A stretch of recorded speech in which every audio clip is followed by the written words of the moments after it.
This episode is brought to you by the Founders Club, the premier community for founders pursuing excellence in the mind, body, and of course, business. The club is home to over 750 founders who are actively building stronger companies and better lives together. Through curated masterminds, destination retreats, and private events, members gain access to world-class insights, connections, and experiences designed to help them perform at the highest level. So the average founder in the club is doing between $5 and $50 million a year in revenue. So if you're ready to surround yourself with like-minded entrepreneurs who push you to grow and excel in every area of life, visit foundersclubofficial.com and apply to become a member today. Adam Wexler, my man, thank you for coming. This is a big one. I know we've been communicating, trying to get you here. You've had a really busy couple months. So I just wanted to say thank you, dude, for being here on the Founder to Founder podcast. Looking forward to it.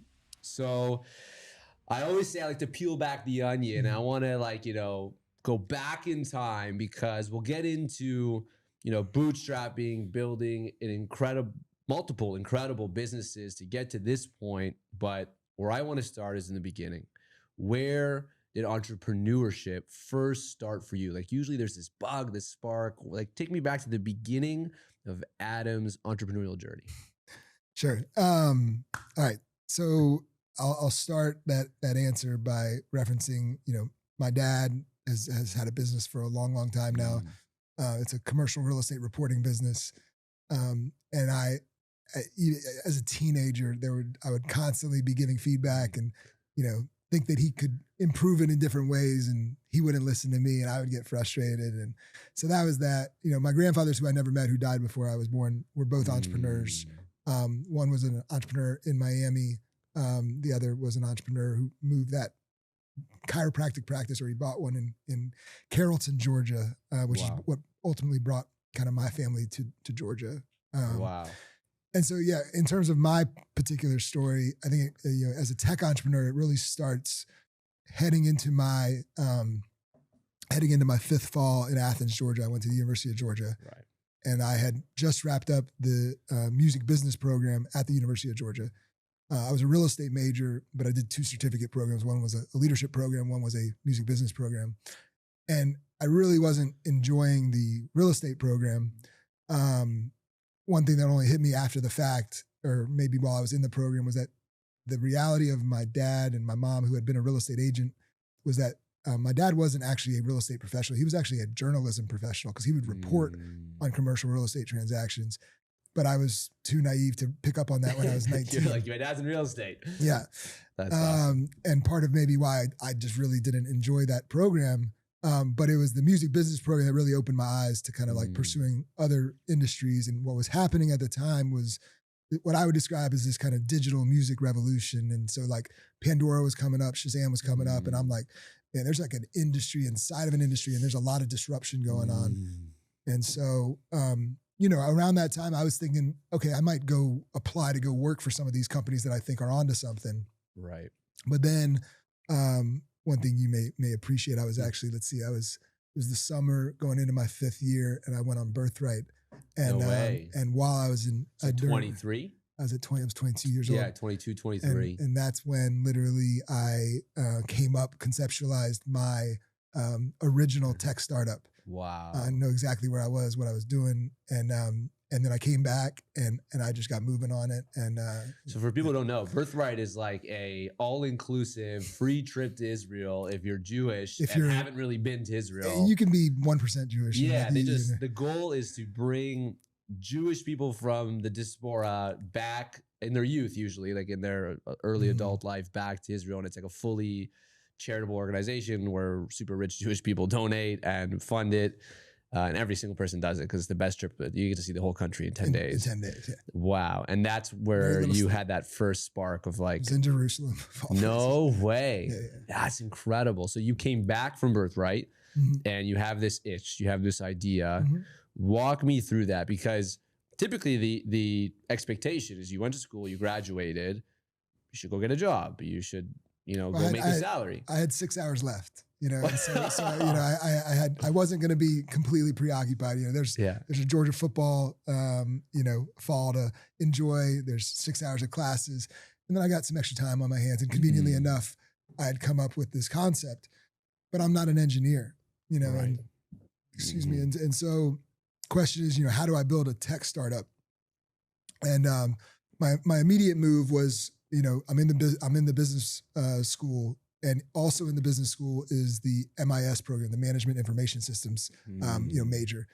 So I literally started going to those professors, and I'm like, hey, I got this concept. Do you know? And I actually give this advice to people too. Is like when you're on college campuses and you might want to go pursue something, and you need somebody to help build it. Some of the best sources of your potential co-founder are the professors who know the students as well as anyone. And so that's exactly what I did. Interesting. And I don't even know if anybody gave me that idea or I came up with that concept like myself. It's pretty straightforward. And so I went to a handful of the MIS professors, and they actually, led me to a guy that I was, moving around with, early in that process. But MIS guys are not, and gals are not exactly like your future lead engineers. They're your future consultants. Right. They can give you information, tell you what to do, but they're not sitting there or coding. product managers, but they're not your lead engineer, lead developer. And so then I went across campus to the computer science department, which very few people even knew that Georgia had UGA had a computer science department. Typically, those people would often go to Georgia Tech, which was down the road a little bit. Right. And I went to maybe a couple different professors, maybe the head of the program, and I ultimately the way I tell the story is it was like the 7th professor that I sat down with, and this guy barely spoke a lick of English. He was like an Indian professor, and he like goes and grabs this newspaper, and he goes to like the 4th page, and he's like, this guy, and I read the headline, and it's this guy, Adam Blaschke, Student Employee of the Year, and he was basically in the food science department, but he was like the computer guy, just like fixing computers and stuff like this. And like, I immediately go home and like find his email in the university database. I actually was replaying this with him recently. That what I thought happened was I proceeded to reach out to him. Then we like literally met up within the next day or two. Right. And before you knew it, he was on board. And this was my original co-founder of what would become my original startup. It was a music discovery startup called GoRankem. Wow. And the cool fact about that, Adam, is that we have literally been a part of a part of all 3 of my chapters, entrepreneurial chapters, at different points in time. He's come into each one, and we could not be more opposite, but also at the same time, we could also not be more complementary. And so it's pretty cool to have been with him for the entire journey thus far. I want to kind of get into what's next and how that unfolded and what went wrong, because typically that's where we learn a lot. But I just want to call out something that's really interesting that you said that I think a lot of people listening to this just need to like do a double take on. Is you mentioned like that Adam. And when I say that to people, sometimes I get hit with like, does that person have multiple personalities? It's like, no, that there's always this season. There's like an era. And sometimes it's a year, sometimes it's 4 years, 10 years, whatever. And it's so important to recognize it, which is like literally what you just did. There's been these eras, these chapters that have led me to this point. And it's amazing that you recognize like that chapter, how it had an impact on what's to come. So you're building the music discovery, GoRankem, and people are downloading it. There's energy behind it. This is before mobile apps. So you're visiting the site. Oh, you're visiting GoRankem.com? Yes. That's a good domain. You still own it? That's a funny story in of itself. We do not. At some point, the Chinese took it over. And no. Well, we put that one on ice in 2011. But go ahead. So you're 23, 24 now, and are you out of university? Yeah. So I was 22 that summer before my 5th fall. Yep. And then that was basically the fall where I met the other Adam, and we start to work on it. And our 3rd co-founder was also working for the university, by day. And so next thing you know, I basically renew to live in Athens, Georgia, because the cost of living is incredibly low. And we could basically leverage university assets at our disposal to kind of run our new startup. So the Student Learning Center became essentially our pseudo That was like HQ. your little office, HQ. How were you living at the time though? Like were your parents helping you out? Were you working side jobs? Like were you generating revenue? Like how are you living? Yeah, I mean, for what it's worth, I think it's fair to say that I grew up in, what I would describe as lower, like the bottom of middle class or like lower middle class. Just enough to like not feel absolute poverty. Yeah. But I hustled my way to, allowing, for example, I helped pay for myself to go abroad through different things that I got into awesome. So had a little money coming out of school. Nice. And was able to kind of like work off of that for a little while. But then, this startup was B2C. At the time I would read a lot of blogs that, back in the day, Fred Wilson's like a blog that I've been reading for, that I was reading for a long time. But there was a lot of talk at the time about like freemium models and just other things. So I think the notion that I had kind of like taken to heart was that, build it, don't try to monetize on day one, gather the audience and then figure out how to monetize over time. And so we had like two different pathways to monetization, or at least what we thought. One was an advertising model because we thought we could build a website that would get a lot of, adoption or at least visitors and page views. The other was, this is at the time when people would go to iTunes, go to Amazon, and eMusic was the third one where we would basically, and they were spending 99 cents to download a song. So we would get a cut off of all those that we would send. Like an affiliate revenue. But literally this is when the realization started, coming in, is that I would get checks in the mail from Apple for $1.34. And I'm like, I can't live off of this. So I never cashed any of those checks. I was like, this is just kind of laughable. And better off is to frame it. Exactly. Right. And then I think, when that chapter really, it unfortunately hit home that we had product market fit, but we did not have a business model, was when we went from like 5,000 uniques to 50,000 overnight, because we basically got to the very top of all the Google search results for, you would type in, best name your artist songs, right. top 311 songs. And we were at the top of all those search queries. And so we knew that there were a lot of people that were looking for this information. And we basically, found this information. I think it's a kind of a cool story how that concept came to be, taking me back, onto that trip. I at the time, I'll date myself again. I had an iPod and I threw 4,500 songs, or I had 4,500 songs on the iPod. Before that trip, I literally throw on I just copy and paste from my buddy's computer, and it's like Tom Petty's greatest hits catalog. It's like 6 albums, 10 songs a piece. I'm like, all right, eventually I'll get through this, but I'll probably just stumble upon these tracks some point or another. Fast forward to the trip, and I'm just sitting there and I hit shuffle, and the second song to come up is this song from Tom Petty that's got this whole horn section. And I'm like, I know Tom Petty, I like Tom Petty, but I'm not used to Tom Petty with the horn section. But I like music with horn sections. And so I'm like, that's awesome. I'm 22, how have I never heard this song? Because immediately, the first 30 seconds, I'm like, I love this song. Right. And I have to, from a problem and solution standpoint, I literally asked myself, how else could I have found this song had it not been for sheer blind luck? 1 out of 4,500 tracks. That's a long time to be listening to music. And I said, I got it. And the easiest way I could have done that is, if I had a mechanism, a medium to pull all of the Tom Petty fans out there, what are your favorites? What are your favorites? What are your favorites? Aggregate those opinions together.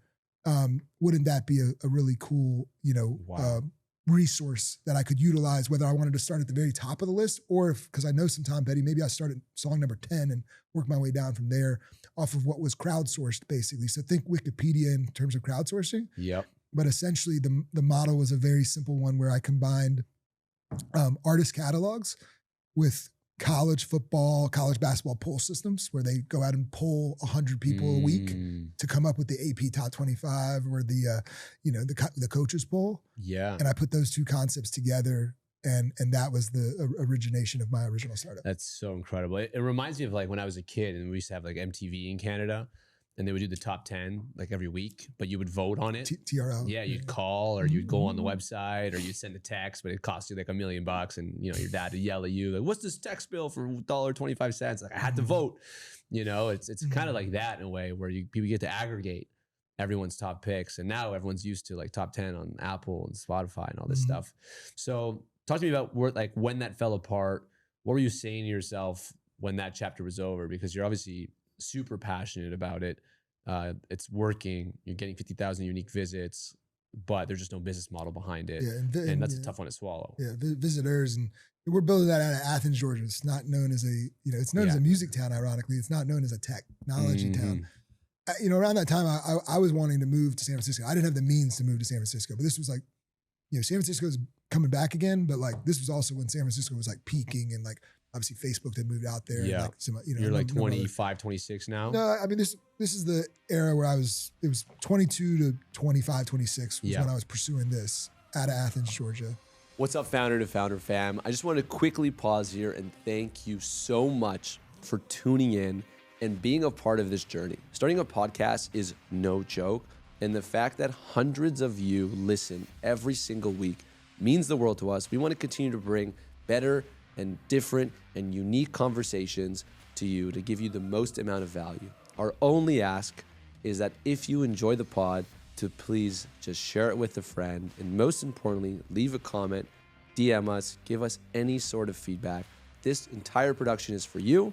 So if we can make it just 1% better, we will. We love you all. All right, let's get back into the pod. And it was in terms of the product market fit that was there. A couple of things that I'd say. I mean, we were talking about this before we hopped on the mic, but in Athens, Georgia, you also not only is it not a technology town, but it's also difficult to raise money.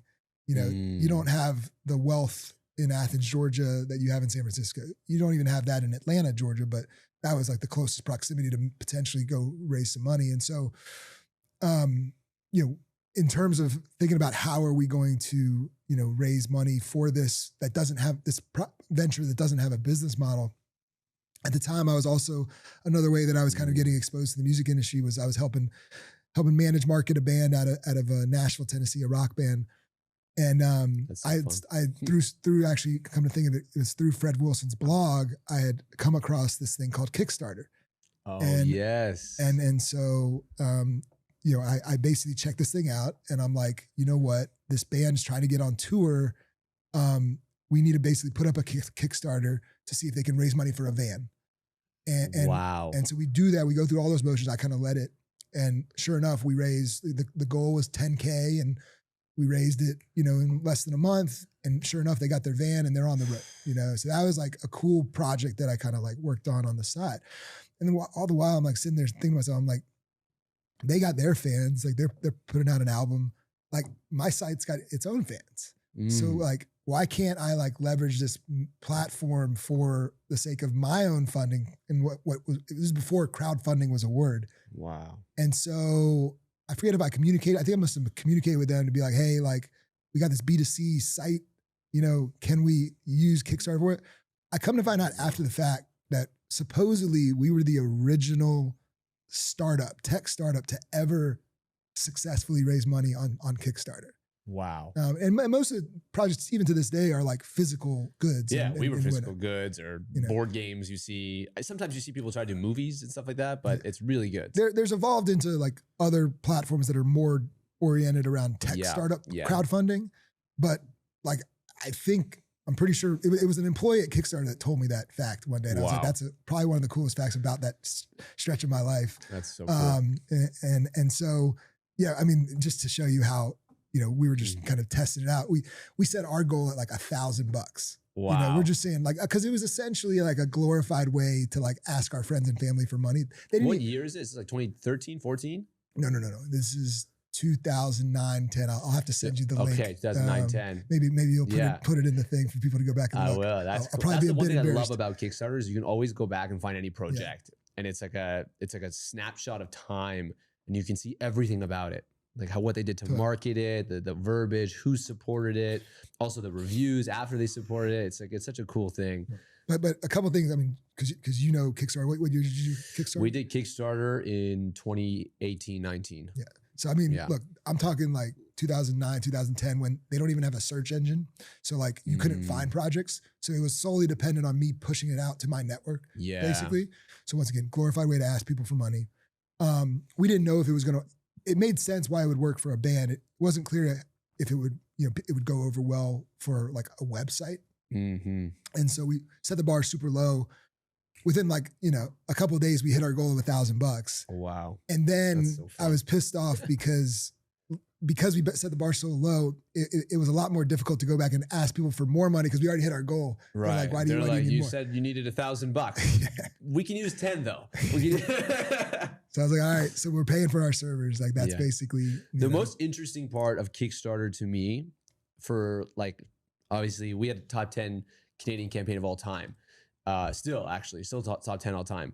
And we were way more egregious. We wanted to make $1 million, Mm-hmm. But for a lot of people, at least for us too, and I consider myself so consumer centric, like all I care about is just talking to customers, like what can we do? For a lot of people, it's the first time where the line of communication between you and your customer is now like glued. Because Kickstarter, they message you. Mm-hmm. They're like, what's up? Gave you $80. Where's the van? And you have to like post pictures. Like, we got the van. And like, they want to be involved in the story. And like now people do that through Instagram and storytelling and all this stuff. But at the time, like that was the first opportunity you had to build in public with the people that's actually put their money up to support you. Yeah. We sold $5 virtual hugs.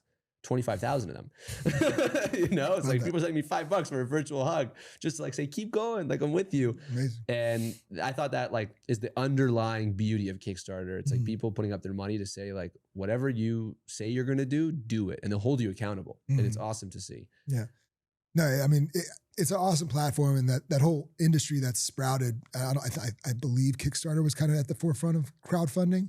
But it's a whole industry that's sprouted out of that, which has done so much good for entrepreneurs, in general.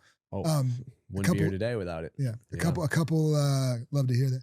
A couple other notes that relate to that one. So that was actually the only money that we ever raised for that venture. Wow. The only other instance where I was in fundraising mode and or like was kind of thinking about it was basically one of my professors from the leadership program. I don't know, I think he just generally wanted to support and whatever his motivations were. And he, if I recall correctly, wanted to basically say, here, I'll cut you a 25, 50K check, but I need to be chairman of the board. And my dad was like my confidant at the time, or my sounding board. And like my dad, through his own, experiences, was always wary about, somebody coming in and making a request like that when it was like very early stage, and like, is that fully necessary or whatever? So ultimately my dad was the one who steered me away from taking that check, for better or worse. And, for a handful of reasons, like we just never, raised money for that project. And we basically lived off of like interns that would work for free. We were all making ends meet through odd jobs. My two main co-founders were, working for the university by day. I just started to have to pick up odd job after odd job, Wow. And so, yeah, that was it was a very interesting hustle period of my life. But at some point, something's got to give. And it was literally the same week that I told my dad, okay, I guess I'm ready for that 9 to 5. It was the same week that I came up with my second venture. Wow. So I find, I want to get into the second venture, but as we close that chapter, is there like a lesson that you feel that chapter has carried you through the rest of your remaining chapters? And we'll get into what's next. One is I think it's so important that, your father probably shared so many little tidbits that have helped guide you along the way. Like our parents, our fathers, like guardian angels sometimes, sometimes they just say one word and changes the trajectory of your life for better or for worse. And, it's so amazing how you recognize that. And you're just like, he probably said, hey, maybe don't do that. And it really did change the trajectory. But looking back at that chapter before heading into the next chapter, which we'll get into, is there one lesson that you feel has stuck with you throughout all the remaining chapters that are to follow? I think the word that comes to mind is just being super resourceful. We had to be. No we choice. were forced into that, situation, and so, yeah. I mean, when you think about the topic of bootstrapping, like, yes, I couldn't look at that chapter and say I had a financial success, but I think there were a number of people that were watching my career progression at the time that were like, okay, like, he's, figuring it out, Yeah. and like, It's a horse to bet on. yeah, and I think that kind of started to be proved true in my second, startup, where we did start to raise money, but it was mostly in the angel community. I mean, I think I mentioned it to you, like, to this day, one of the craziest parts about my journey is that I've never raised from VC, but it's also not because I didn't try at different times. Right. It just never happened for you. Yeah.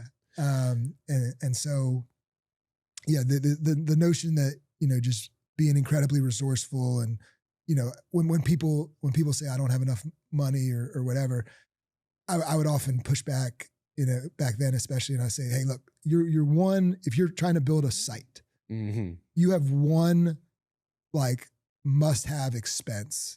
Everything else technically is a bit superfluous, and your one must-have expense is your servers. Right. You just have to keep the lights on. That's the new age. That's the cloud way of saying our lights are on. Yeah. Open signs got to be open. Yeah. Wow. You don't have to have physical space. You don't have to have, you don't have to have people expense. Once again, free interns. Interns want experience. They want to build their resume. My co-founders, we were all building for equity. Could this be one day purchased for something, and that's how we get paid? Right. We were playing the long game. We were all young guys, like, so, wow. I don't think people boil it down that much of what your true must-have expenses are. Yeah, it's so interesting. It's the idea of, having only the bare necessities and then going out there and drumming up momentum, drumming up heat, pushing the envelope forward, creating growth. It's easier said than done, because every single day as an entrepreneur, we get punched in the face, and there's always these things that are looming over us that could go wrong. And then oftentimes what could go wrong does go wrong, and then you got to deal with it. But it's the ability to not just throw Band-Aids on everything, which oftentimes for entrepreneurs is just adding expenses, hiring. Oh, we got a problem here, hire someone. And then you have a bad month or a bad quarter, and it's like, where'd all the money go? It's like, turn around. There's 30 people here waiting for you to drum up some revenue for them. So it is super powerful, especially in the beginning, to realize what your bare necessities are. And oftentimes are way less than you think. Yeah, one thing I've gotten really good at over the years is quickly identifying the must-haves, the should-haves, the nice-to-haves, because I think those are three very distinct buckets that a lot of people get wrong. And when it comes to a project, when it comes to a venture, and at different stages, there's different notions, but like, because a should-have can turn into a must-have, or a nice-to-have can turn into a should-have. But you got to recognize where you are kind of in the different phases of growth. Before we get into the next chapter, I have to bring this up, because this is, I think it's gonna be valuable for every single person listening to this. I read you talk about the Canoe test, and I've been thinking about it the whole drive over here, because candidly, I'm doing a Canoe test right now on our team, and our team has grown so much, and we're so happy. We're lucky. We have a lot of A players, which doesn't always happen.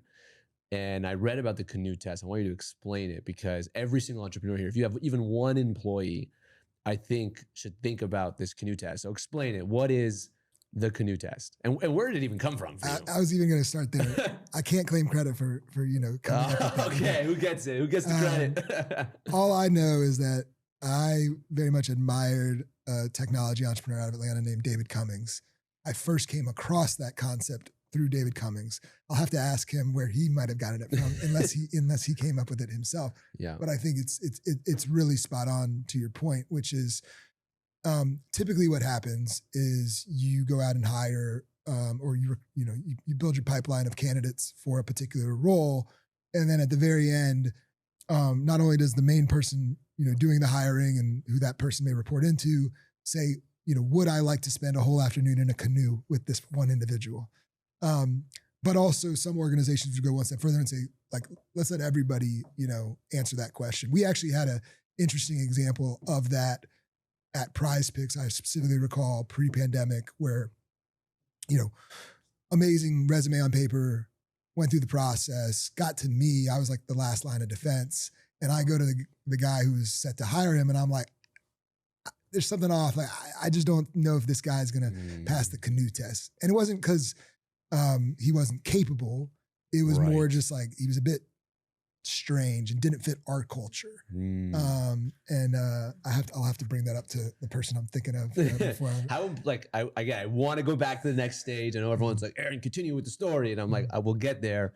But this is such a big point. A lot of people say like hire slow, fire fast. We've heard all the jargon and good resumes and recruiters and blah blah blah. There's amazing books. There's a book called Who out there, which is great, which essentially talks about the Canoe test without calling it the Canoe test. So he didn't get it from the book, but it's the idea of actually choosing someone, not that you just like, but that you trust. Because in a Canoe, you have to trust the other person. Or if they do something wrong or they don't listen, or next thing you know, you're toppled over. You maybe there's an element of trust and feeling comfortable, feeling safe. How is that something you have always done moving forward?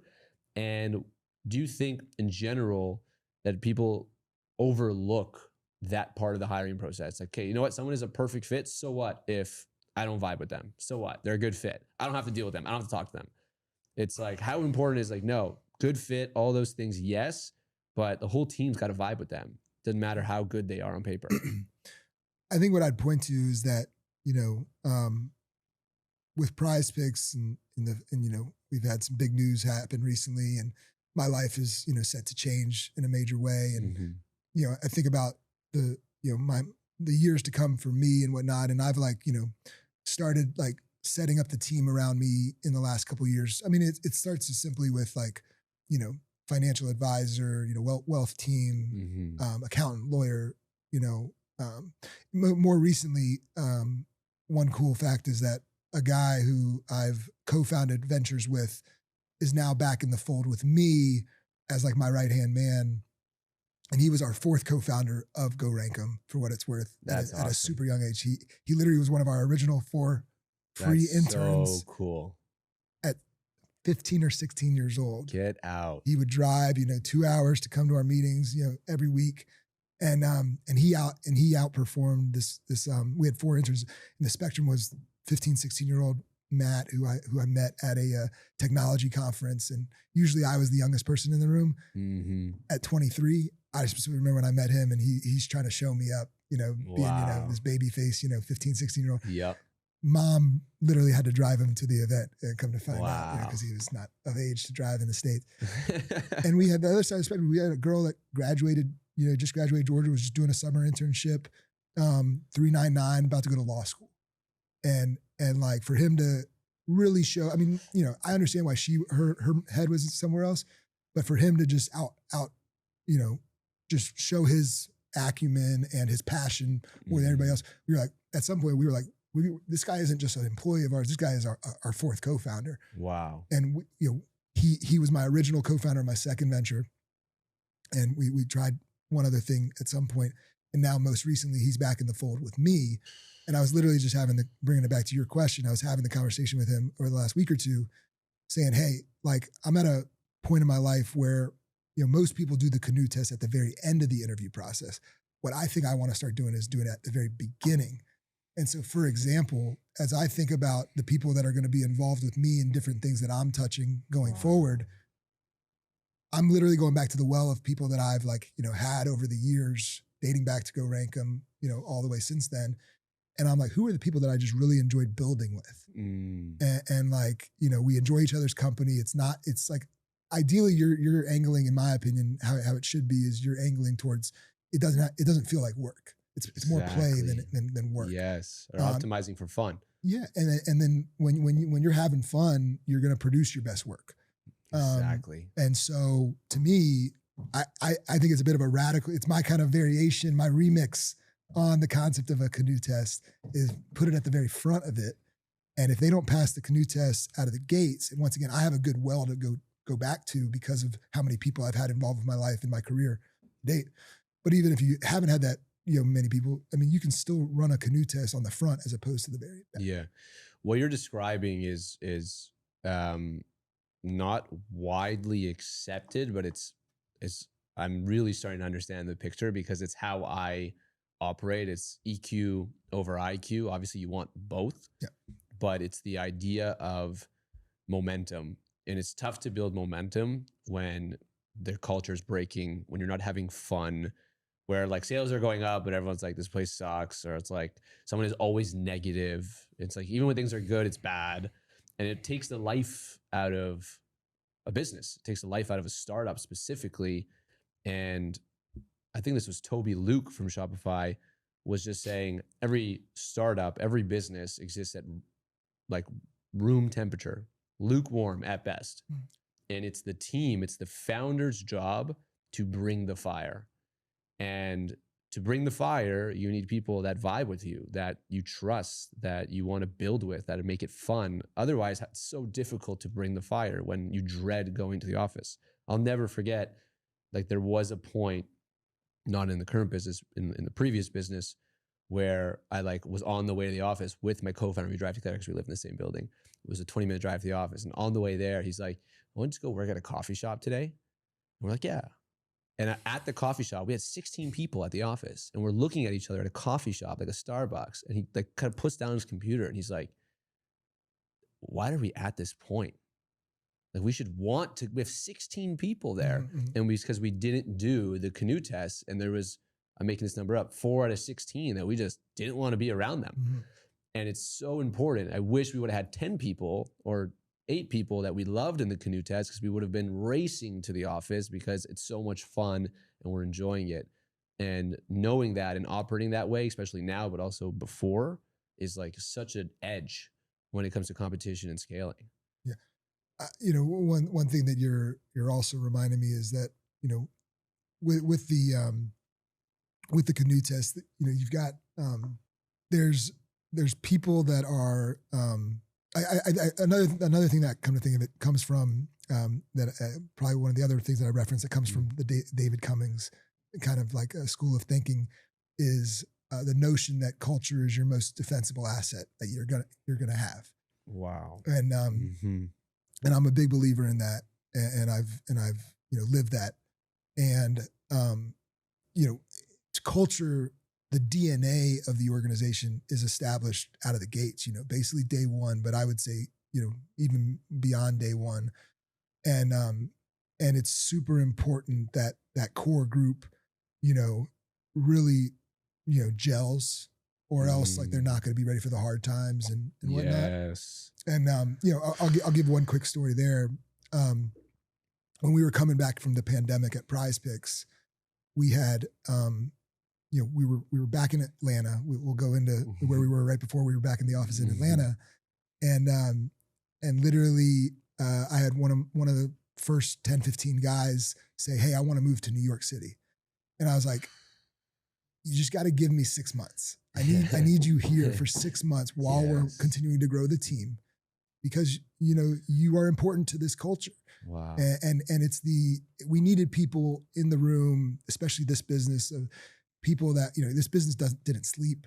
It was a 24/7, 365 business basically. And just like, look, like when we're going to be around each other, whether it be in person or virtual, but Slack's going to be going, throughout the day and night. Like we need people that are just like having fun, throughout. I thought it was especially true for a business like PrizePicks that didn't sleep. And so, I needed that energy in the room, and this was a good energy guy. And so, yeah, I mean, like I made that request. He took me up on it.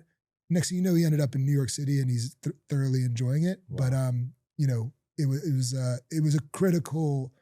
Like when he came to me with that, I said, "We'll do a little trade." It's so important. Wow. This is pure money for anyone listening to this. It's just so important. So let's get into what's next. Go ranking website, gone now, or sunsetted, not gone, because I know it's got a little flame to it, which we'll get to. What came next? Your dad basically, you were going to go to your dad and say, okay, it's time for my 9 to 5. I did go to my dad. Yeah. I mean, that conversation did happen.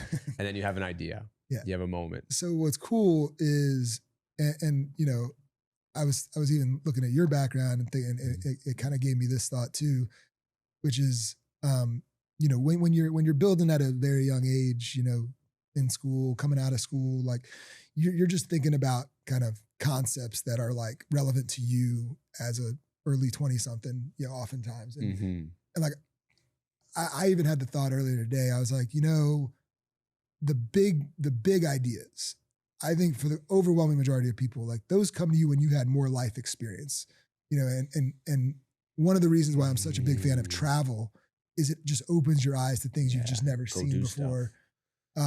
And so I love traveling internationally to new environments, and as a right brain creative, like, you know, just my mind is just firing on all cylinders and I'm just constantly noticing things. But back to, you know, the progression from my first chapter to my second chapter, what I had experienced with my first chapter was that the way we were getting the word out at the time, this is once again, you know, late 2000s, early 2010s, was our kind of marketing strategy was, we have a website with 500,000 artist pages that we sourced from another nonprofit called Music Brains. And then we like are basically just trying to promote the website as a whole, all 500,000 pages. But like, it's very difficult to promote that artist. And I mean, there's just, once again, so you have to promote the site as a whole for the most part. But the main way that we would promote the site as a whole was we would basically said, who are the people that can carry the message far and wide, that, and in particular, we were looking for people that had access to the people that could rank songs, that had the desire to rank. You know, for example, the parallel that I used to draw was with Wikipedia, right? Wikipedia's got countless number of visitors that use it as a resource, but we were looking for the contributors, right? Just like they have only so many contributors. So it was that subset of people that we're trying to get to. And we said, the people that we're looking for that want to express their opinion are currently reading the content that the music bloggers are producing. And so we would basically, you know, we would go through the process. Okay, here's a list of music bloggers. You know, how are we going to connect with them? We're going to comment on their blog posts.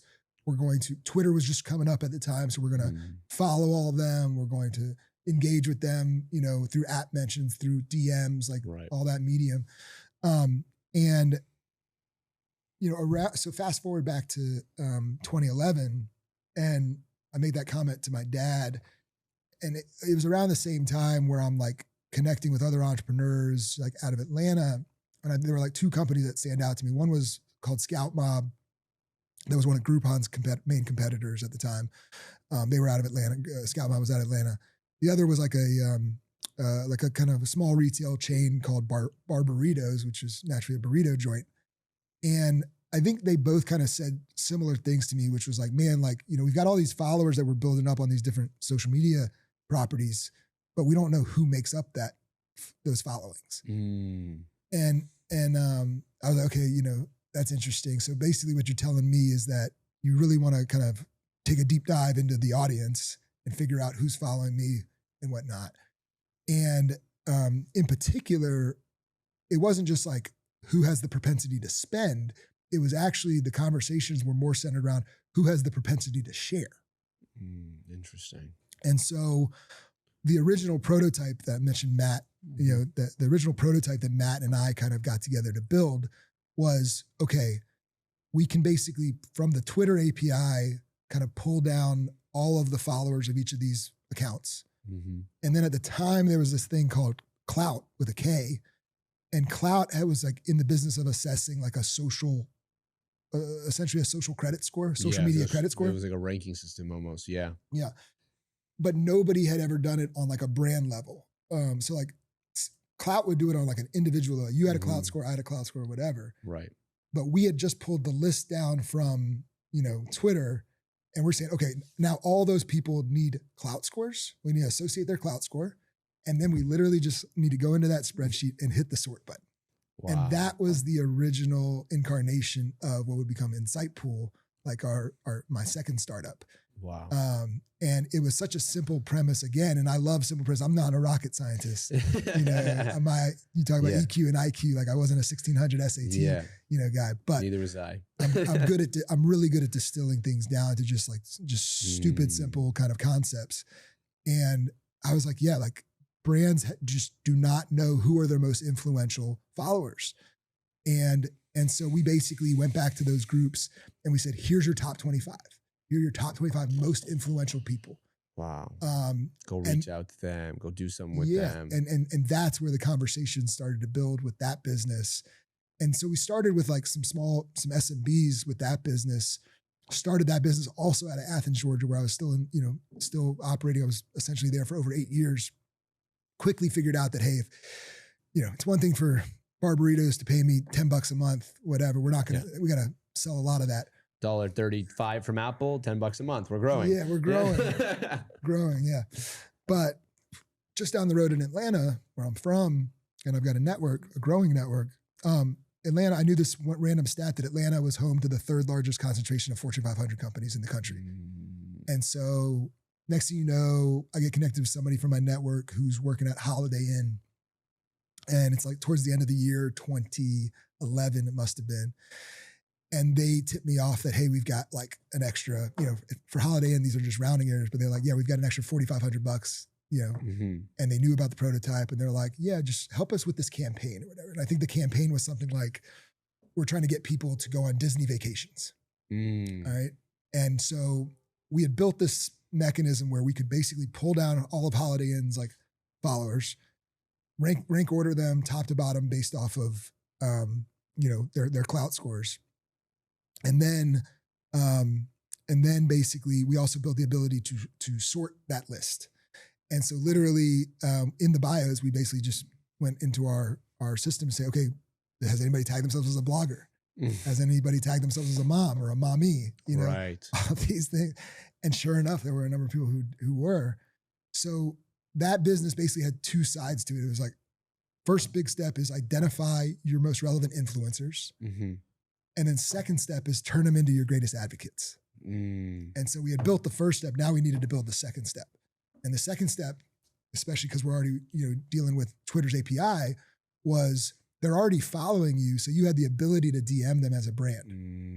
And so we were, at the time, what was a popular category was social media management systems. Like at the enterprise level, it was like Sprinkler. Right. I think most people knew Hootsuite, another big Canadian Later brand. Or something like that. Yeah, Hootsuite's big Toronto, I think. Vancouver, yeah, BC. You're right. And so that was a growing category. But essentially, if you think about it from a funnel standpoint, where that kind of feeds into CRM systems, we were actually creating like a category that lived right above that I described it. If that's social media management, they're managing the inbound conversation. We're cultivating the conversation, right? And so we literally were at the very top of the funnel. Wow. And it didn't just have to be for influencers. Some brands in the B2B realm wanted to use us for prospecting, and then another cool concept that we essentially invented was we married the concept of marketing automation, drip marketing, with that in a social media world. And so the rapport building does not start with when you actually outreach to them. The actual initiation of it is when you actually follow them, right? Or when you like one of their engage with them, engage somehow, and butter them up, warm them up a little bit, and then when the time is right, go in and make a request. So in some cases we were going to the mommy bloggers, hey, can you share this with your following?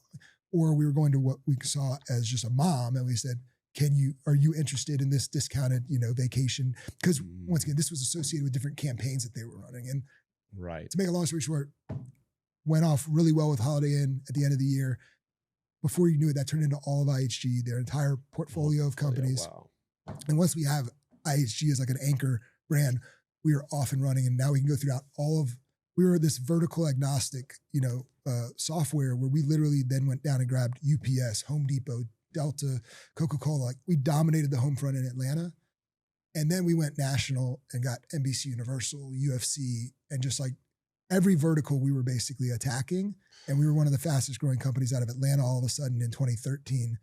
Wow. And basically one by one, the 4 co-founders of my previous business all moved over to this. And so that was the core group, and we knew how to work together, and, you know, it wasn't about the money. You know, we had been living, you know, on very low to the ground for a long time. The funniest part was, just to relate the 2 chapters together, is the 4th guy to move over, who was the 3rd co-founder of the first one. He was also in the music business program with me. So he was the one who kind of held the fort down over there, while the 3 of us were kind of like, you know, building up the We're money gonna build maker. this thing. You take care of that thing. We'll see you soon. And he held on to it until we ultimately said, okay, we got to put this thing on ice back in 2011, 2012. Wow. And then all of a sudden, Insightpool, we had a real deal, company on our hands. How did that story ultimately unfold with Insightpool? Because obviously you turned into a rocket ship. There was clear product market fit this time. There was a business model behind it. Talk to me about how that, you know, you brought your team in, the canoe is set, now it's a raft. There's a bunch of people on it. You trust everyone on the raft. There's nothing like building with people you have rapport with. There's just nothing like it. Totally. It's like playing basketball with your high school friends. It's like you don't even need to decide the teams. Everyone knows the team. They know where they're moving. Yeah, they know the teams. Like, we don't need to say who's playing with who. We know who's playing with who. Talk to me about the end of that chapter. Like, how long was it? Because it's a pretty quick. Would you describe it as service? Like, this was enterprise SaaS. Yeah. MarTech. Yes, that makes sense. Talk to me about the end of it. Like 2013, 14 is when you were building this. From 2011 to 2014, I was day to day. Day to day. And basically, it was kind of like, it just kind of happened that all of a sudden I'm in B2B SaaS and like it's my first rodeo in There's nothing SaaS. like the first time, because you're naive enough to just not know what's coming. So it just, every day's fun. Yeah. And so, but I'm also honest enough with myself and my skill set and my experience that, I didn't, all of a sudden we had a beast of a potential business on our hands. And like, I didn't have to be the CEO. At the end of the day, as I referenced before, I'm a right brain creative. I dream things up by night, love to see them come to fruition by day. And so I basically, our original investor, he was fresh off of an exit, younger guy, a couple of years older than me. He cuts the check, and within a year and a half, I'm like, hey, like, you run this thing. You're as a CEO, I'll slide over to chief strategy officer and just kind of let me do my thing. And, he would make comments like, Adam brings the magic to the table, blah, blah, blah, whatever. Yeah. And so, but yeah, bringing it back to your specific question, like that chapter basically, where Insightpool was doing its thing. But as the I don't like the phrase serial entrepreneur. I got to come up with a better. Why not? What about that phrase doesn't click for you? I mean, it starts with, they're serial killers and they're serial entrepreneurs. It doesn't track well. Yeah, we got aside from that, that's just why you don't like it. But the essence of it is that you're always building business. You're always spotting opportunities. That resonates with you. Yeah, when I'm always noticing things and noticing opportunities, gaps in the market, whatever. And so, I have my business concept list that I just haven't gotten a chance to get to yet. Everyone has that, like your notes pad, or you're just adding new business ideas all the time. Yeah, and some people like literally do it as an exercise, like every day. Like good on you. In my case, like I try to hone in on a handful, in my spare time, and then I'm just adding notes and thoughts, and these are fun ones to get into at a dinner table, and stuff like that. And just I like talking about what the future can look like, and because as opposed to kind of looking back at the past and just reflecting on stories. So you're like 4 years in, you moved to strategy role, which is an interesting trend. And where are you at that point? But it takes, what I do want to get into this because it is a very big topic.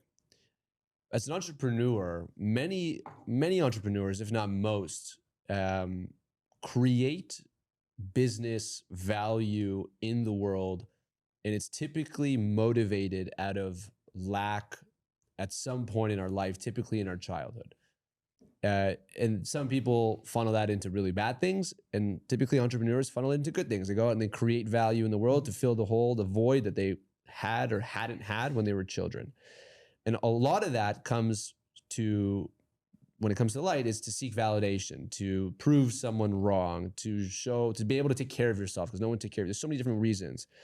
But a lot of it is just this big loop around that circle of reasons is typically just ego. And what I noticed was so interesting about you is at a certain point when the business reaches a level of maturity that you feel comfortable with, you're so okay to just step away from the light. And it's almost like your ego is just not interested in being the guy. And where's that come from you? Because it's so hard, like just naturally, because I see it with everyone, and I'm just like, hey, there's gonna be a point where you're not gonna be the CEO of your business if you're lucky, by the way. And they're like, what? Oh no one can. It's like, oh, here we go. Got this. I got it. I'm not gonna ask any more questions. I get it. But with you, it's just like, I can't wait to not have to be the guy. I think I'm better than average at assessing my strengths and recognizing my weaknesses. But also like I also just don't have an ego. Some people may think I have an ego. I don't think I really have an ego. And to the point of, my favorite thing to do is to reference the quote that I threw out earlier, just kind of, dream it up by night, see it come to fruition by day. Like I love building something out of nothing, one, and pairing that with building a team that can rally around a common mission, vision, purpose. I love those exercises. That's like, I get more joy out of that. Like people ask me my hobby. That's like my favorite hobby, probably. And like that and maybe basketball. Yeah. But unfortunately the injuries have been catching up to me. So, yeah, I'm sitting on multiple ideas and I want to see these, like, I want to scratch that itch. And so, I think Insightpool was in a good place. I am this, for lack of a better way to put it, serial entrepreneur. And so literally in 2014, I basically seed two concepts. One was a concept to a solution or a problem that I noticed at Insightpool, be another B2B SaaS concept of how do we streamline the process of getting our references and referrals. Because we knew as an enterprise grade solution, like somebody's got to go tell that person that's a user, you got to sign up for Insightpool. Like if we can just streamline that process, that would be huge. And where that starts is you have to identify your happiest customers. So we can or can't, we don't have to get into that one. Mm-hmm. The other thing that I did at the same time was I felt so invigorated by having product market fit at a young age with my B2C, my original B2C venture. Mm-hmm. And like, I kept every fall noticing a problem with the fantasy sports industry was that, my pledge class, for example, from the University of Georgia, we would all have our fantasy football league, and every year rolls around and nobody wants to be the person that's responsible for collecting money from their friends and making it more interesting. And I used to describe that as the most thankless job in the world. All you do is get shit for it. And I'm like, there's gotta be a way to make that person, whoever volunteers, it's a volunteer role, there's gotta be a way to make that person's life easier. And so ultimately that's what brought me into the fantasy sports industry. And, what I'd quickly say is both of those premises, both of those problems and the solutions that resulted started to take flight. And they were, and essentially I was like setting up like a kind of startup studio, and I had a co-founder in this part of the office and there was a door in between. I had a co-founder. No way. And I would just bounce back and forth, Wow. And literally, both of them were raising money at the same time. But this is also the summer of 2015 now. And the fantasy sports industry is just white hot. FanDuel and DraftKings were like raising crazy amounts of money and just like they're on the cover of magazines and all this stuff. And ironically, the guy that I mentioned from the Atlanta tech scene wants to cut a super angel check for the B2B SaaS one because that's his bread and butter is B2B SaaS. But I'm like, I got to go focus on this one. Like this one, like I don't know what the ceiling is like for fantasy sports. I am more driven by B2C upside than I am by B2B, more of a slog, more of a linear growth. This is hockey stick over here talking to a hockey guy. Like B2C, that was super exciting, the prospect of that. And, I had also read a book around that same time. I was like, the book was You Only Have to Be Right Once.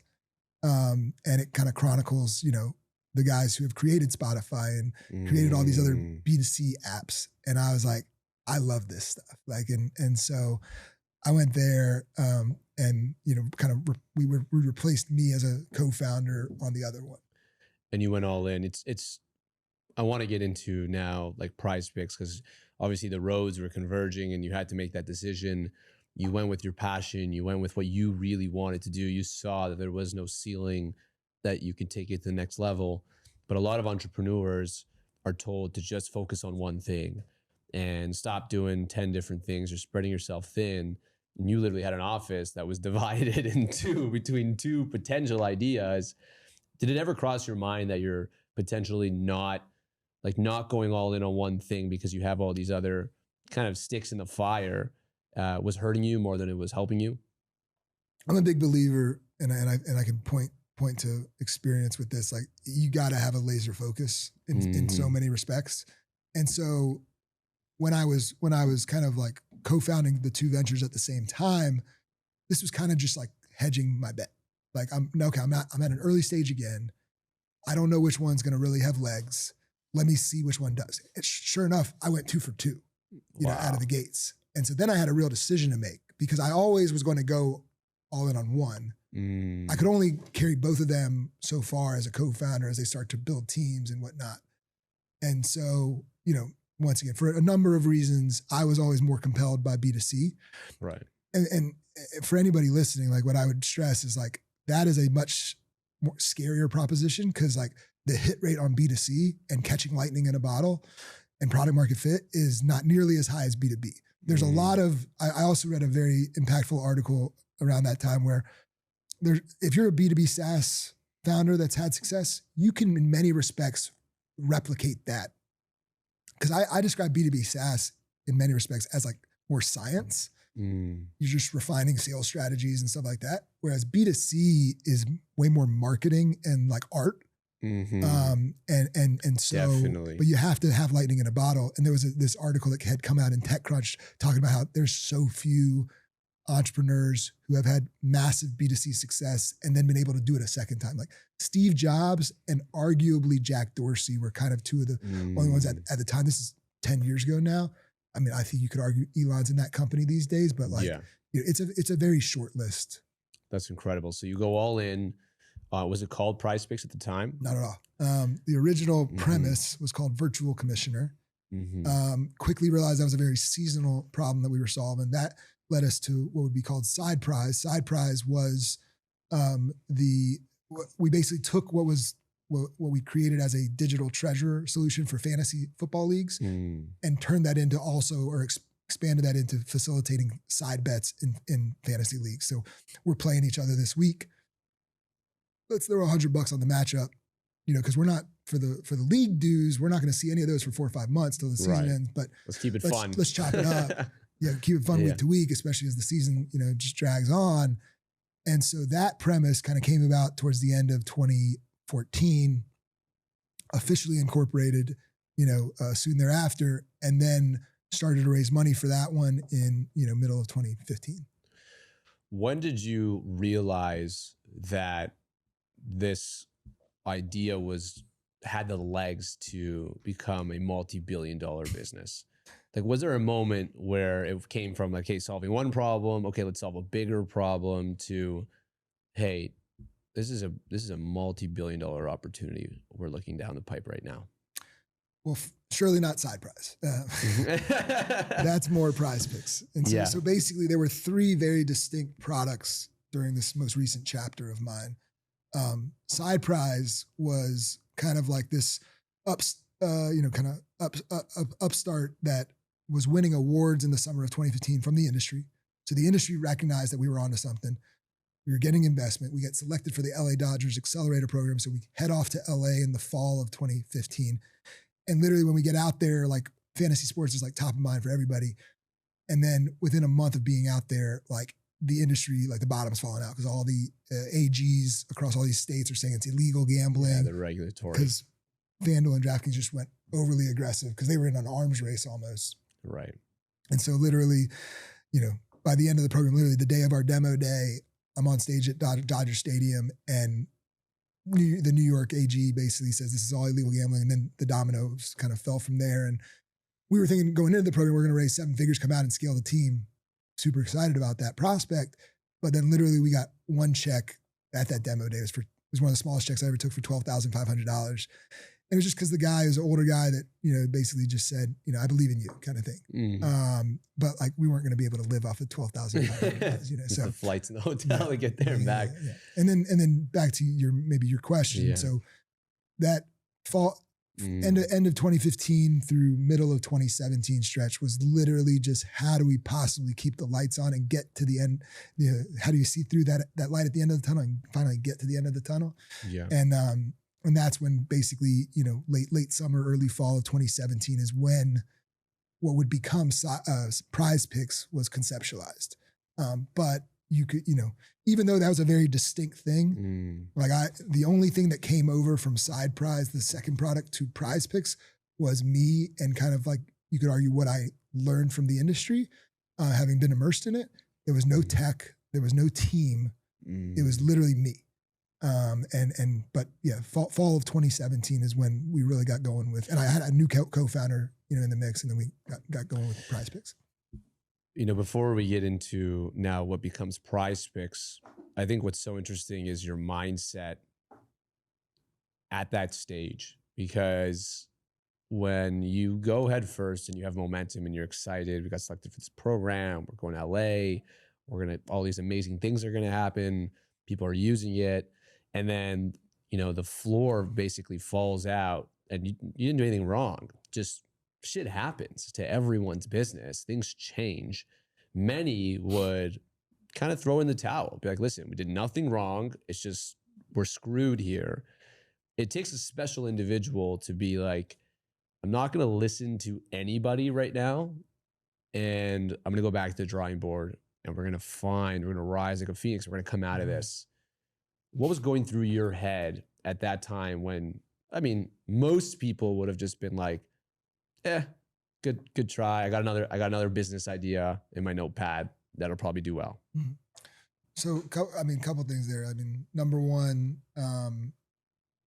this was also middle of last decade when there were murmurs of the topic of sports betting legalization.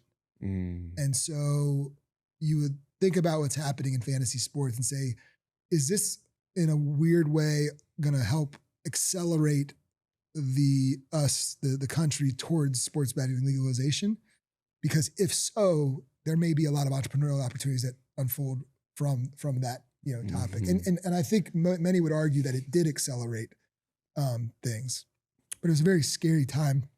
People don't realize just how much fantasy sports in America was on the brink of just not existing. And so there was that side of it. And then I'd say the other thing that kind of comes to mind when you were kind of leading up to that question is my favorite adjective of investors and anybody who's kind of just complimented me on kind of my journey is just the word resilient and resiliency. I knew there were going to be opportunities if I stuck it out, but it was very painful in 2016 and 17. And so, my previous company, it had largely gone stagnant. It wasn't growing nearly at the clip that it was growing, growth rate in 2013. And so when the bottom fell out of the fantasy sports industry, I actually had a lot more time on my hands. Mm-hmm. And so I would go back to like the management meetings of Insightpool and just see if I could help out. Cause I'm the largest shareholder over there. Mm-hmm. And, I've got time on my hands. I'm building my portfolio of equity. Mm-hmm. And, how can I help? What can I do? It's not my show to, run and make those decisions, but it's like, how can I help? One of the bigger things is let me try to, be the glue guy with culture, mm-hmm. Make sure people don't abandon ship because we're not growing like we used to and it's not as fun as it used to be, whatever. So that was one thing. And then, the fantasy sports industry, or one other thing that you reminded me of is that I've mentioned Matt already. Matt and I was sitting on another premise, mm-hmm. and Matt and I, get together on the topic of like at the time, so much of my social media feed was like, just like consisted of like, people in my network getting down on a knee and proposing to their girlfriends. And like, I would think that, hey, you know, you see all these, at the same time, I'm also seeing people get married. I'm seeing people do engagement photography, wedding photography, but how is there not like a niche for proposal photography? And so Matt and I get together with that kind of premise in mind and say, you know, is there something we can build here around the topic of proposal photography specifically, and like essentially build a roster of photographers and figure out who's going to be proposing. And it's so incredible. Would you say that people doubted you? Oh yeah. How did you deal with that? You know, I think they doubted me more earlier in my career, naturally. Yeah. So, I mean, things are happening, then they're falling apart. They're happening. They're not growing as fast. You're not making much they money. Should happen. They don't happen. I got my friends who are becoming dentists. Everyone around you is making lots of money Yeah. because their degree is paying them a lot of money. Mhm. And here you are, you know, late 20s, early 30s, building another idea. And no matter what momentum it builds, there's always a random floor that falls that no one could possibly see, but you stepped on it. And there's judgment, there's doubt, and it's not easy to deal with that as an entrepreneur. Whether, you know, we all like to say we don't give a shit what anyone thinks, but it adds up. Mhm. How did you deal with that when you felt that, you know, people were kind of like, yeah, here's another idea, another thing? Let me on to the next one. You know, like, you know, I'm gonna have ideas for days, and just like, you know, keep trying different new ones. Hopefully something hits. Hopefully, no guarantees, but I was confident enough in myself that, you know, I felt like I was just kind of refining my entrepreneurial approach along the way, and like, you know, thinking back to you know when I was starting businesses in my 30s compared to in my early 20s, and I'm just like, you know, okay, like I'm way more refined than I was when I started GoRankem. Yeah. And so I gotta believe that, you know, it'll click at some point, and I'm gonna find that idea. And once again, like, you know, with that one that I was just describing, like I'm now like committed to B2C. You know, I'm just like this one. This like you're in. world Even fires though me the up. floor fell, you didn't give up. What happened that you felt like brought it back to life? Side prize into PrizePicks. Yeah, like now, you know, Side Prize was about to hit this moment, out of your control, essentially a quote unquote failure, but a setback.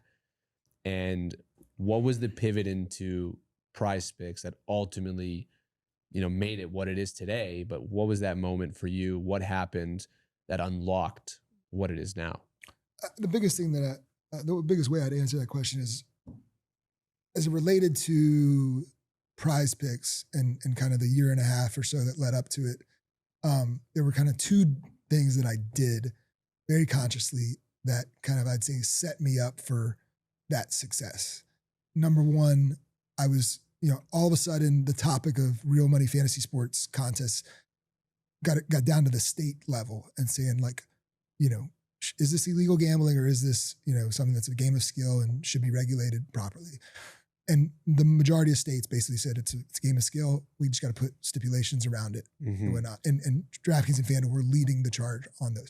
But as they were helping draw up those laws, the irony is that they were focused on, at the time, you know, they had built big businesses, but the core stipulation of fantasy contests was it has to involve multiple players, because it's player predictions, not team predictions, from multiple teams.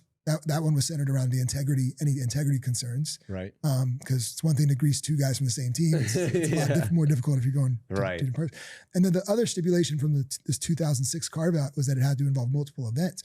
So those big operators were very frustrated by the fact that they couldn't offer the Super Bowl by itself, because it was one event. And so when they went down to the state level and started drawing up these laws or making the suggestions, like they basically just struck the multiple event requirement, because that was like, you know, I got to believe that was the one that was really pissing them off the most. What they weren't focused on was how many people need to be in a fantasy contest.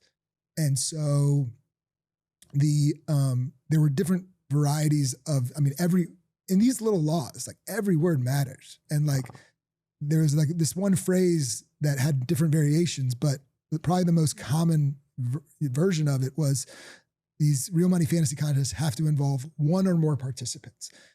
And when you actually read that a couple times and digest it, it's like basically saying, okay, you said one or more, not multiple. Like I think there was some variations that said multiple participants. That was the phrase. But there were also some variations that said one or more. And so, you know, basically what you're telling me is that I don't have to find another person to get in a contest with. And that was a problem that we ran into with Side Prize, because I would want to bet you this week and you wouldn't want to take up that action. Right. So we built a feature that basically said, I'll spot you 10 points. Like, come on, man. Like, you know, let's get it on. Wow. Like, and people wouldn't do that. So I was like, this sucks. Like, you know, we kind of have product market fit, maybe not fully. Because we would have people like, he would be in like, there was one guy who would be in like 3 or 4 different leagues challenging everybody. I'm going to take all y'all. Yeah. You know, and literally he get one person back, 1 out of 36 people. Does it a couple times, loses the energy for it, and then stops. Yeah. So it was a problem that I dealt with, that when I'm reading this language, I'm like, okay, I can, because we would debate. And part of the way that you could say these were, you know, these two games were connected is that, you know, we don't think you're going to beat me. Why don't we step in as the operator and say, sure, we'll take you on, you know? Wow. And so, you know, we had those conversations probably in the fall of 2016 and then it kind of led us to PrizePicks. Yeah. So PrizePicks officially becomes a thing 2017? Wasn't called PrizePicks out of the gates, but yeah, fall 2017 is when we got going with what would evolve into the name PrizePicks. Yeah. And then you just getting your feet under you, predominantly focused on sports. And a couple of years go by and you deal with COVID, which essentially erases sports for a period of time. Another floor falling out that you could never have predicted. Not your fault, not anyone's fault. But all entrepreneurs, I think, on earth were permitted to pivot and they had no choice. Either that or you fold it up. A lot of people did. A lot of people folded.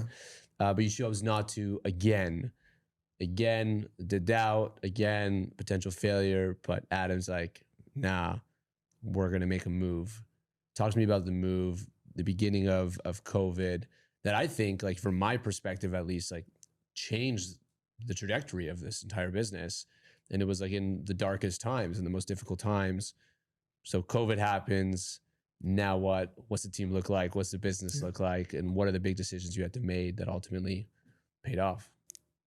I knew that we had something. You could go back to articles and interviews that I did pre-COVID, 2018-19, where I literally said, what we're up to, this will become the biggest category in fantasy sports. And I was saying this when we had hundreds of users, thousands of users, like we were not very big. But because of my B2B experience, where we literally would look at the unit economics on a per customer basis, I literally took that same approach over here. And I'm saying, we're making 30, 40, 50 bucks off of some people on a given month. Like there's a real business model here. And I've been through the opposite of the spectrum. And now I'm like, you know, much deeper in my career. And you know, this is like comparable to like SMB or mid-market kind of, you know, success real on a customer basis. Like I literally had that debate with Matthew Berry, the talented Mr. Roto, who's, you know, all over ESPN, these days NBC. And I'm like trying to show him the spreadsheet with like hundreds of, you know, users as it's progressing. And he's just like not fully, you know, now Matthew's great. Like, you know, he'll acknowledge that, you know, he just didn't buy it at the time. You know? Hey, misses happen. Yeah. But yeah, so I knew we had something on our hands significant. And the main reason we weren't scaling up, nobody would bet on the fantasy sports industry at this point from an investor standpoint. And so that was very difficult to kind of like figure out how we're going to build this business financially or give us the right backing, the necessary backing. And then the other reason was it was probably to our benefit because of all the scrutiny that fantasy sports had gotten over these last handful of years. It's probably to our benefit to keep a low profile. We know that the law based off of these state laws that are getting drawn up is on our side.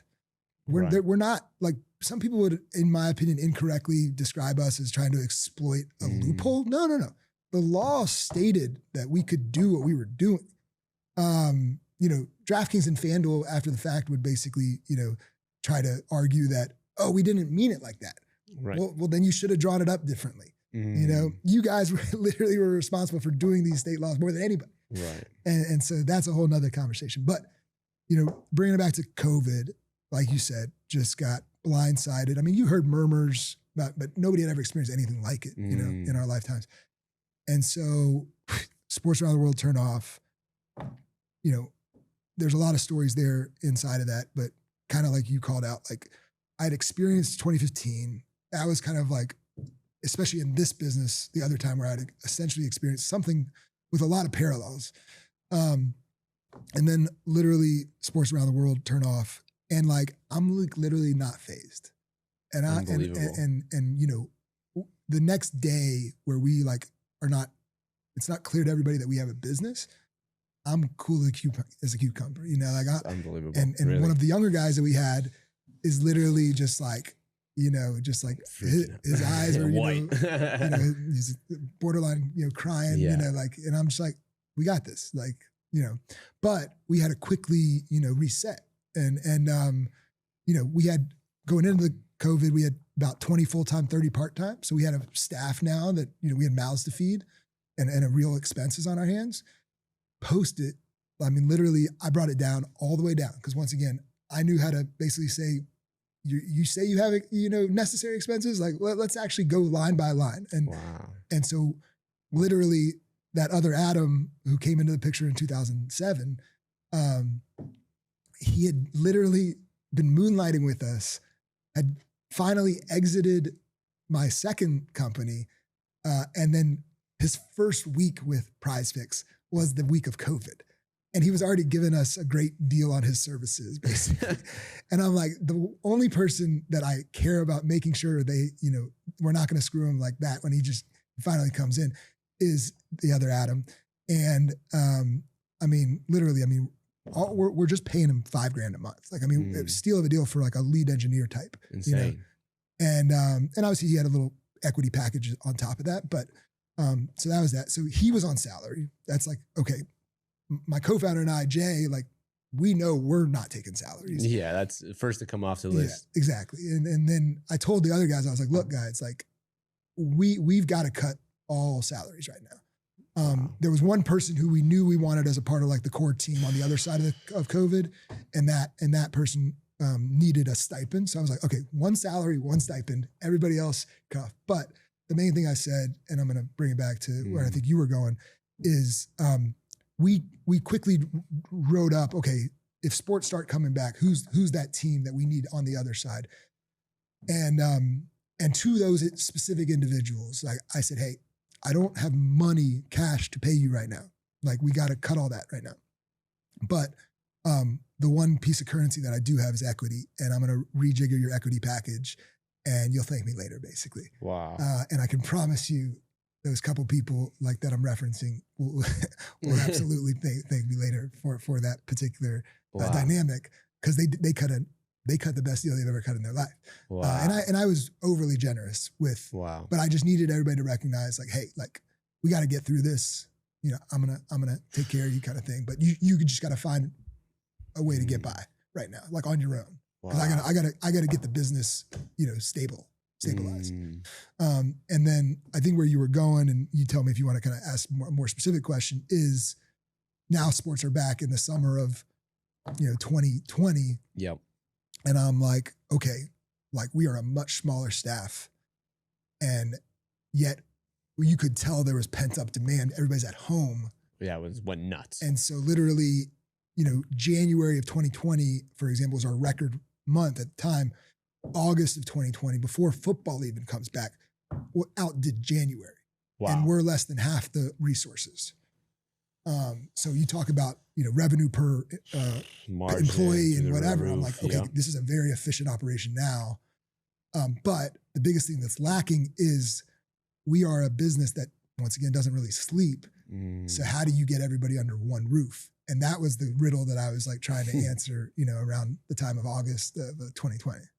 And you take everyone to Barbados and you say, we're going to build, is it an incubator? What'd you call it? No. We're just going to relocate, we got the HQ prize house. We did the same thing, honestly. We went to Tulum. We're like, everyone's scared in Toronto. We're like, but no one's scared in Tulum. So we all just went to Tulum. Mm-hmm. We were working out together. And honestly, it was one of the biggest things that helped us propel and win, because we were just together when everyone else was apart. And so that was obviously clearly a massive shift in momentum. And I think for people that are listening to that part right there, the one thing I'm taking away is, again, like, you clearly have a superpower when it comes to people. I don't know, you probably know that. I'm gonna just say it to you, you're like, describe it as a superpower. Yeah, but I do, because it's the ability to not only recognize how important people are to success, but how important creating a connection deep enough where in the moments of despair or fire or the floor falling out, you can go and have those hard conversations and say things like, I literally can't pay you, but trust me, we'll figure this out. And it takes a special entrepreneur to not only earn that trust, but to not have everyone leave and be like, Adam, I love your vision here, but no. And that's the difference, because a lot of people were told no, but it's really those true visionaries that can convey the mission so clearly that it happens. And like a quick story, I had a friend that went during COVID, said he couldn't pay everyone. He had 44 employees in the office. He told everyone, he's like, hey, I can't pay you. I don't know for how long, but my goal is at the end of the year, my goal is to pay you back whatever I didn't pay you, but you're not getting paid this month for sure. Yeah. The next day, 21 people showed up. So over half of the people gone, literally said, screw you. Mm-hmm. That was on a Friday. On a Monday, they're in physical products. He gets a PO from Costco for $2.5 million. No one missed a paycheck. They literally just had a weekend thinking they were not going to get a paycheck, but he was able to see like, wow, half my people here are not even riding with me. And he never ended up hiring that. He was always stayed at 21, 22, the business doubled, tripled, and he sold it. But it was so cool because it's in those moments you get to really see who's with you. And in the defense of the people that, maybe couldn't, even just piggybacking on your story, in the defense of the people, some of the 23 that didn't, that didn't come back. Literally couldn't. Yeah. They could. They have expenses. They got a wife. They got kids. Like or whatever it looks like. And so I'm understanding of that too, but it surely didn't hurt the people that could figure it out. Mm-hmm. Whatever the reason was, they were able to figure it out. Everybody had to get resourceful. You know? Like it wasn't just me. I had to do it for my own personal self, but more importantly for my business, because everybody, was at least pre-COVID, depending on our paychecks. And now I just got to make sure that the business, stays up and running and that we don't go out of business. That was the most important thing. So now things are going insane. I know we won't talk about the deal too much, but things are going insane post-COVID, and the business is let's talk Barbados before we jump too far ahead, if we can, because I think okay, good. And I don't know how much of a Canadian following you have, but I think there are a lot of Canadians that are listening. So it's a fun good connection. It's a fun story, and one that I thought of knowing that you're from Canada. So the reason that we ended up in Barbados, the quick story there is, you tell me how we're doing on time if I need to make it quicker, but there was an article that came out in Business Insider. I'm a voracious reader, and these days it's much more short form, like Twitter X content than books. But I've always read a ton of articles over the years. And there was an article that I came across right when I was saying, okay, like I got to get everybody under one roof. How do I do that? And when I say everybody, like the core team at least. Right. And so I came across this article that basically said, there's 3 countries at the time that were basically doing, new visas, or I forget how they described it, but just like, for digital nomads was, I think, kind of how it was positioned. And it was like Bermuda, Barbados, and the country of Georgia. And it just so happened that one of the people that I lived with in New York City for a little while was from Barbados. I call him up and I'm like, tell me what's going on the ground. Dude, it's amazing. Yeah, no, he literally was like, it's normal life. You know, COVID hadn't hit the island yet. That was like Tulum for me. And they literally were so serious about it that they had blocked, like, you know, between people coming in and like everything they went through and, you know, whatnot. It just never hit the island, at least in 2020. Amazing. And so, for example, you know, when we made the decision to go and we get this, you know, villa that normally would go for $1,700 a night, that we got for $12,500 on the month. Wow. And literally what happened is, because of where we were, our HQ in Atlanta, we were, you know, we were able to get out of that within like a 30, 60-day notice. So I was able to basically get out off that expense in the summer. Reduce rent, increase proximity in a COVID-free place. And I said, so, and look, but none of us really had enough money to like put towards the place at the time. And so I'm like, look, here's what I'm gonna do, y'all. Like, from an optics standpoint, from a number of considerations, the business will subsidize this $12,500 a month expense. I'll take the master. That'll be another. And then literally, like, you know, I just need everybody to chip in and have some skin in the game. Because you got to recognize, we got these investors. It's a weird look. I guarantee you they didn't fully process what I was doing at the time. Where are you guys going? Don't worry. Yeah. And then the other crazy part is, like, we also got to like keep in mind the industry that we're in. And if word travels out that we're going offshore to run a business in our space, that's just a weird thing that, you know, hops through the grapevine. And so I was just, you know, balancing all of those considerations, but like I knew that this was the move I had to make. And so we get down to Barbados, we go through 5 days of quarantine, 4 or 5 days of quarantine. And then literally it was like the first or second weekend that we're like out. And like, you know, there's like the locals and whatnot. And obviously I knew somebody, and through that connection, you know, was able to meet a number of his friends. And then we hop on like a catamaran. I think it must've been the second weekend. And on that catamaran is Toronto-based ClearBank executives at the time. And I think we might have been like the only two companies that had basically had similar ideas. Now, they brought their executives. We were just a smaller startup at the time. So we brought kind of the core team. And we were just kind of, you know, talking, trading stories or whatnot. And fast forward, you know, once we are done with the island, and literally next thing you know, before I think it was the spring of 21, we actually do a deal. And that deal that was kind of done just on a friendly basis, because they were mostly serving e-com. Right. And we were like this gaming company that I think they couldn't even fully get the right approvals for. Hopefully I'm not sharing anything that should be shared. Yeah, well, I mean, but I will say that now they want to profile us as one of their you know, top success stories. So I assume it's fine to share it. But they had to go through their own hoops to like get it approved. But because we had this, you know, credit line essentially from ClearBank, which is now known as ClearCo, we were able to save dilution, and we were able to skip, you know, VC, you know, round. Wow. And so I'm sure our shareholders, yes, would very much appreciate that story now that they understand kind of everything that resulted from that experience. Check the dots backwards. So we've got just under 10 minutes here. And I want to get into some of the juicy stuff, some of the fun stuff. First of all, shout out Michelle. She's amazing. I love her. From ClearCo. Yeah, just incredible entrepreneur, incredible Canadian entrepreneur, actually. You know, it's no surprise, it's Googleable. You know, PrizePicks is a multi-billion-dollar company. So congratulations on the eventual, the exit, the partnership, whatever we want to call it. But as an entrepreneur, I want to kind of get into what this means for you, because people can go read up on the article. It's out there, it's happening, it's amazing. But as an entrepreneur, this is closing a loop, a big loop that started in really your early 20s in university, multiple attempts, different things, worked, didn't work, to come to essentially September of 2025.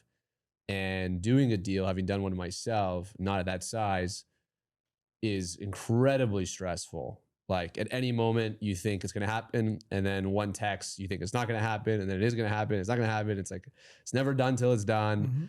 And you're so happy, but you're so scared at the same time. And it's happening. It's happening for you. And it's life-changing.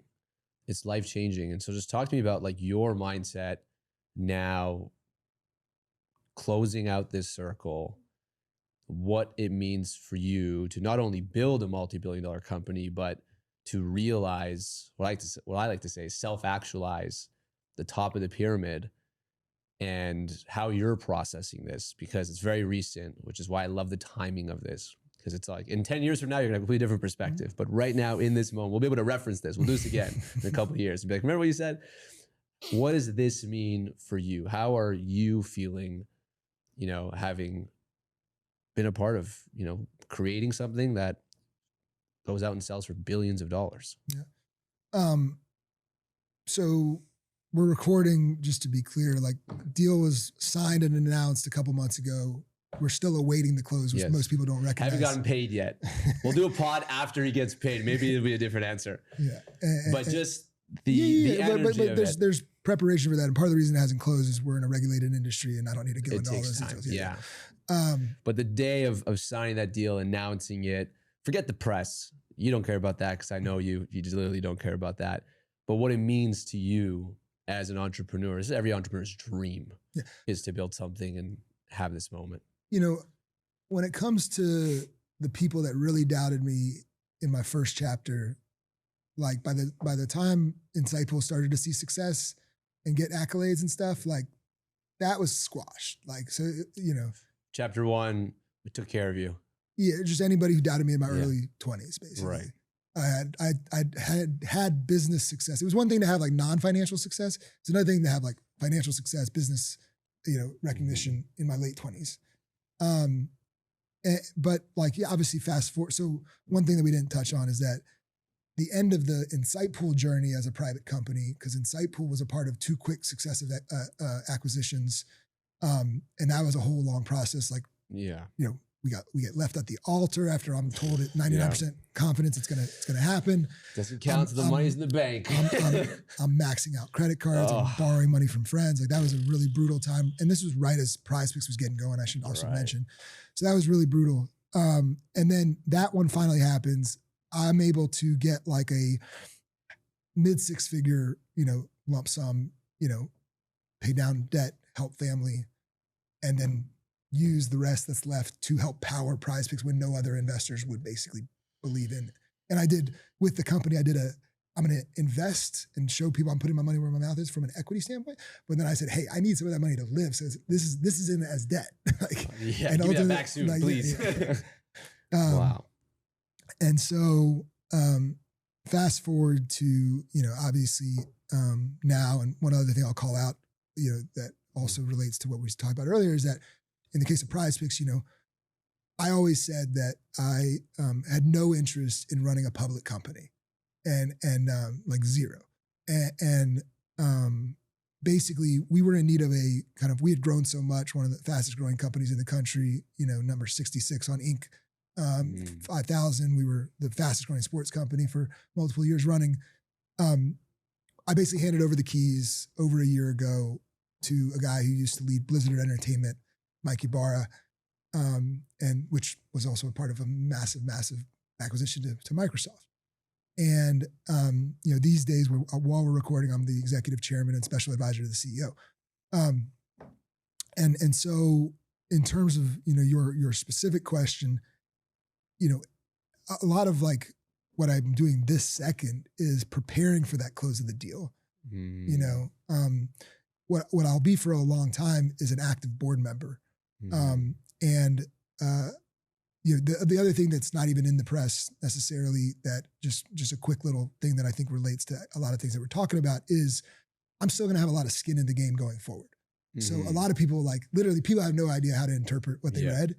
And so a lot of people just think, oh, if I were in his shoes, like I'm what are you buying, man? What are you buying me? But even more so, they think I'm going to retire. And like, that's like the furthest thing from the truth. Not a, because as I said before, there's nothing I love more than, building something out of nothing and rallying a team around it. Now it's just going to get hyper. Yeah. And so something that will come to light, later in 26, I'm sure, will be that original startup that didn't have a business model, is coming back. It's going to be it already is a 501c3 not-for-profit. Incredible. And so nobody should have qualms about it. It's literally my gift to the world, our gift to the world. Wow. And I've just been kind of seeding it and funding it, Wow. I'll just kind of leave it there because that's a conversation for another maybe podcast. But we'll do it. We're going to do another one in Q2. That's it. After the forum in March. March is at the end. Yeah. Maybe by March 3rd. Yeah. You'll close by then. It'll be cool at the forum in LA. I have another 501c3. That one's not designated 501c3 yet. That actually relates to PrizePicks. That is, the gaming industry's been good to me. There's something that I've been wanting to see happen, that I wanted initially to see happen through PrizePicks for different reasons. What couldn't happen through the company, so I took matters into my own hands. And these days I'm like the special projects guy. I think that's one kind of casual way to describe me. Mm-hmm. And like this is kind of one of those special projects. So that's another thing. I'll tell you like another random one. And I find the changing world of college athletics to be very compelling right now, very intriguing. Did you go to school up north?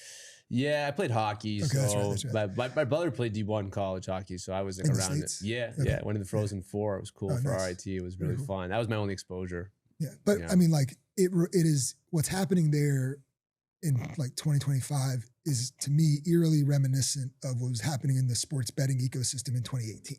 Interesting. And as an entrepreneur, I'm just like, I just want to like just hang around this. Get me in there. World and just like I'm loyal. I mean, my alma mater, University of Georgia, is one of the top programs in college football. Mm-hmm. But basketball's always been my number one sport. So like I'm like, hey, we got to get good at basketball again for once. It's been a long time. You're going back. We finally got back in the top 25 this week, as a matter of fact. And so I'm keeping an eye on that stuff. And then there's a couple other things that just like I go back to that kind of startup studio kind of concept where, as I said, like my favorite thing to do is build something out of nothing. And between like PrizePicks will always be my number one for a long time to come. Okay. Because once again, if nothing else, it was one thing to hand over the keys to the business operations. Yeah. But I'm actually way more loyal to the brand. I have supreme confidence in Mike's ability to steer the ship from here. The brand is my baby, is my true baby. The culture is probably a close second, I'd say. Wow. But the brand, especially when you've built a cool consumer brand, that is super rare. That's way more rare than building a super cool culture. Mm-hmm. And so one of my favorite articles that I came across last year was this study that was done 5+ years ago on the topic of brand coolness, and talks about how some brands are defined as niche cool, mainstream cool, uncool. But the toughest thing is to jump from niche cool to mainstream cool. And that's where we are right now. So cool. I am very cognizant of that jump. And like a lot of like what I think about related to PrizePicks is with that in mind. And so I forget if I'm just going off on a tangent at this point, but let's just say I'm staying busy in many ways. We have to do this again. We'll do it at the forum actually, because I want to talk about it. Okay, last question. We have 1 minute. And this is a question that I ask all guests. And it's my favorite question. I always do it at the end. And I always say the most interesting part about the data on the Founder to Founder podcast is the watch time. People literally watch every minute, which is so interesting. So this one, I think it's because if we do this question at the end, they want to wait for it. So if we were able to bring a younger version of Adam here to sit at the table, you can choose the age. So you can be like, I'll bring an 18-year-old, 5-year-old, whatever. And you can just share one simple message with the younger version of yourself. How old is the Adam sitting here, and what is your one message that you would share with the younger version of yourself? Can't say I've ever gotten the question, so and maybe I'm not one of those that's he doesn't listen to the end. It's unbelievable. Yeah, it's a good question. I'd say maybe 16-year-old Adam who would get very frustrated with my dad. And I thought I had some good ideas, and like I look back and I'm like, I did have good ideas, but my dad like wouldn't listen to me. Just see me, just listen to me. If you could just know that, hey, even that exposure and running into, you know, my dad and who wouldn't act on, I should give credit. The majority of things he wouldn't act on. He took some of the things into action. But even just that exposure and that experience helped mold me at an early age in terms of resiliency, maybe in just like continuing to press on things and not giving up. And I've never really thought about it like that, but I do think that that definitely had something to do with my kind of never give up attitude. Cause like I saw the potential of my dad's business. That's another thing we don't really talk about is like my dad's been doing that business for 50 plus years now. Yeah. And like at some point he needs to understand where does it go. But I think a lot of people that have been exposed to that business recognize that it is a incredible foundation. And he started it well before the internet was a thing. So if you could just take that foundation and do something much bigger with it, I think there's an opportunity for my dad to leave a big legacy in that respect. Wow. It's unfortunate though that I'm not passionate enough about that topic and it didn't originate as one of my ideas. Yeah. So it's going to have to be other people that I can help support. So interesting. But it's such a powerful message, you know, to recognize that again, we build from the triggers, the lack of being seen, et cetera, in our youth. But I mean, it's a part of what's made you who you are. So in a way, it's so beautiful.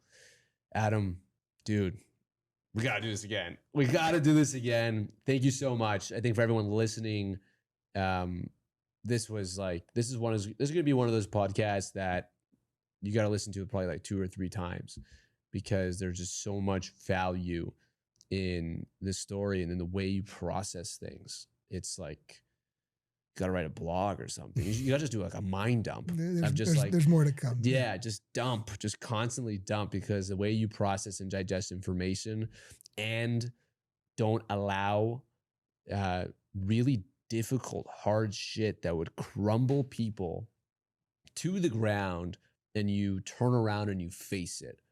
And I think that is what typically separates the elite entrepreneurs and then the good entrepreneurs. You can be good just by working your freaking tail off and getting lucky sometimes, but you can't be great unless you stick in the game and battle through some of the darkest times. So thank you for sharing. Thank you for being vulnerable. Thank you for showing up. I hope to see you in LA or Miami, baby. But this was really meaningful, dude. Thank you. Yeah, enjoyed it. Thank you for tuning in to another episode of the Founder to Founder podcast. And I have one favor, just one favor to ask. It's the only favor I'll ever ask from you. And if you liked what you listened to please like, subscribe, and please just leave a comment. Let us know what you think, how we can make it better. We are all in on delivering value to you. And all we ask in return is that you hit that subscribe. It goes a long way for what we're trying to build here.